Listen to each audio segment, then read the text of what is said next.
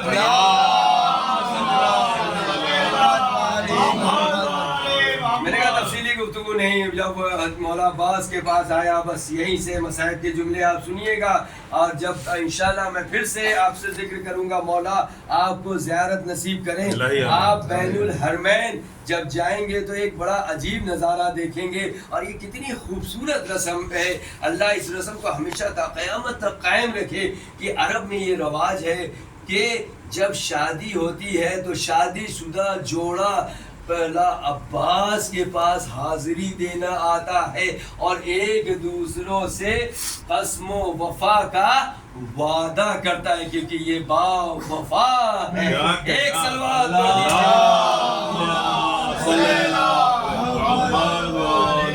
اور میں نے اپنی آنکھوں سے دیکھا ہے، اور میرے ساتھ میری شریک حیات بھی ساتھ تھی، تو انہوں نے بھی کہا کہ آخر یہ کون لوگ ہیں جو اتنا سچ سمجھ کے ایک دوسرے کا ہاتھ پکڑ کے آ رہے ہیں۔ تو پتہ چلا کہ ابھی ان کی شادی ہوئی ہے، اور شادی ہونے کے فوراً بعد مولا عباس کے روضے، پھر وہاں سے امام حسین کے روضے پر سلام کرنے جاتے ہیں۔ تو بہرحال جب نادر شاہ درانی وہاں موجود تھا تو ایک شور مچا، ایک جوان مولا عباس کے روضے پر گریہ کر رہا ہے۔ اس نے پوچھا کہ آخر یہ کیوں گریہ کر رہا ہے؟ کہا دراصل یہ اس کی ابھی شادی ہوئی تھی، جب یہ اپنے گاؤں سے نکلا اپنی بیگم کے ساتھ، اپنی زوجہ کے ساتھ، تو ڈاکوؤں نے اس پر حملہ کر دیا، اور اسے یہ کسی صورت سے اپنی جان تو بچا پایا، مگر ڈاکوؤں نے اس کی زوجہ کو اپنے قبضے میں کر لیا ہے۔ یہ روتا ہوا مولا عباس کے پاس آیا ہے کہ اے میرے مولا، میں تو آپ کی زیارت کے لیے اپنی زوجہ کے ساتھ آ رہا تھا، عہد و وفا کے لیے، مگر مولا اب آپ ہی میری مدد کریے۔ نادر شاہ نے کہا اسے بلایا جائے۔ جب وہ نادر شاہ نے اسے بلایا، کہا میں فوج بھیجتا ہوں، مجھے جگہ بتاؤ۔ اس جوان نے کہا کہ آپ بہت بڑے بادشاہ ہو سکتے ہیں، بہت طاقتور ہو سکتے ہیں، مگر ان سے زیادہ نہیں، کیونکہ یہ ایسے علمدار ہیں، یہ ایسے باوفا ہیں، یہ وہ ہیں جو امام حسین علیہ السلام نے جسے اپنا علمدار بنایا۔ جو امام حسین کا علمدار ہو اس کی منزلت کا کیا کہنا۔ ایک سلوات پڑھیے۔ نہ تو ان سے زیادہ کوئی بہادر ہو سکتا ہے، نہ ان سے زیادہ کوئی شجاع ہو سکتا ہے۔ اس نے کہا میں مانگوں گا تو مولا عباس سے مانگوں گا۔ اس نے گریہ شروع کی، پھر شور اٹھا کہ بھائی اس کی زوجہ ساتھ سلامتی کے واپس آ گئی۔ نادر شاہ نے بلایا اور کہا کہ آخر یہ کیا ماجرا ہے۔ اس نے کہا، زوجہ نے بھی وہی بیان کیا کہ ہم ساتھ میں آ رہے تھے، ڈاکوؤں نے حملہ کیا، مگر جب ڈاکو مجھے لے کر جا رہے تھے تو میں نے مولا سے دعا کی۔ اور دیکھیے پھر سے دعا مانگنے کا سلیقہ ہونا چاہیے، دعا ضرور مستجاب ہوتی ہے۔ اس نے یہ نہیں کہا کہ اے سقائے سکینہ میری مدد کیجئے، اے باب الحوائج میری مدد کیجئے، بلکہ اس نے یہ کہا، اس خاتون نے یہ کہا، اے زینب کے بھائی عباس، اے زینب کے بھائی عباس میری مدد کیجئے۔ ارے جیسے ہی میں نے جناب زینب کا نام لیا، میں نے دیکھا ایک جوان آیا جسے دیکھتے ہی تمام جو لوگ تھے وہ وہاں سے فرار ہو گئے، اور اس نے کہا تو اپنی آنکھیں بند کر، چشم صدن میں کربلا میں آ گئی۔ آزادارو، میں جو واقعہ پڑھ رہا ہوں وہ حزن المسلمین کا ہے۔ آج کل آپ ویڈیوز روز دیکھتے ہیں، دیکھا ہوگا کہ کربلا میں شبیہ نکالی جاتی ہے، بلکہ اس زمانے میں زندہ شبیہ نکالی جاتی تھی۔ جب 8 محرم آیا تو لوگوں نے ایک خوبرو نوجوان کو چنا، کہا ہم چاہتے ہیں کہ آج تو مولا حضرت عباس کی شبیہ بن جا۔ وہ تیار ہو گیا، مگر اس کا باپ ظالم و کافر تھا۔ جب اس نے یہ سنا کہ میرا بیٹا حضرت عباس کی شبیہ بن رہا ہے، وہ غیظ میں آیا، تلوار نکالی اور آنے کے بعد اس کے دونوں شانے قلم کر دیے۔ کہا لے اب تو مکمل عباس کی شبیہ، لے تو اب مکمل عباس کی شبیہ بن گیا۔ اس نے تلوار نکالی، اس کی آنکھوں کو باہر نکال دیا۔ ارے اس کی ماں نے اپنے بیٹے کے دونوں ہاتھ سنبھالے، کسی صورت سے مولا عباس کے روضے پہ پہنچی، گریا کرتے کرتے غشی کے عالم میں آ گئی۔ وہ نوجوان بھی بے ہوش ہو گیا۔ جب بے ہوش ہوا، ارے خواب میں کیا دیکھا، ایک جوان آیا ہے، ایک بی بی آئی ہے، ارے تو میرے بیٹے کی شبیہ بنا دو، لے میں نے تجھے تیری آنکھیں عطا کر دی۔ اس جوان نے کہا میں نے تیرے دونوں ہاتھ عطا کر دیے۔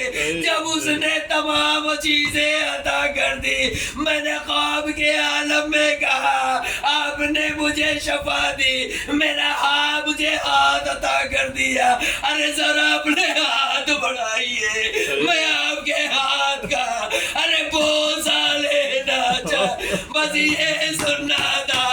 اس جوان نے کہا تو میرے ہاتھ کا بوسہ کیسے لے سکتا، ارے میرے ہاتھ کربلا میں قلم ہو گئے، ارے میں ان کٹے ہاتھوں کے ساتھ رسول خدا کے پاس میں شرمے جاؤں گا۔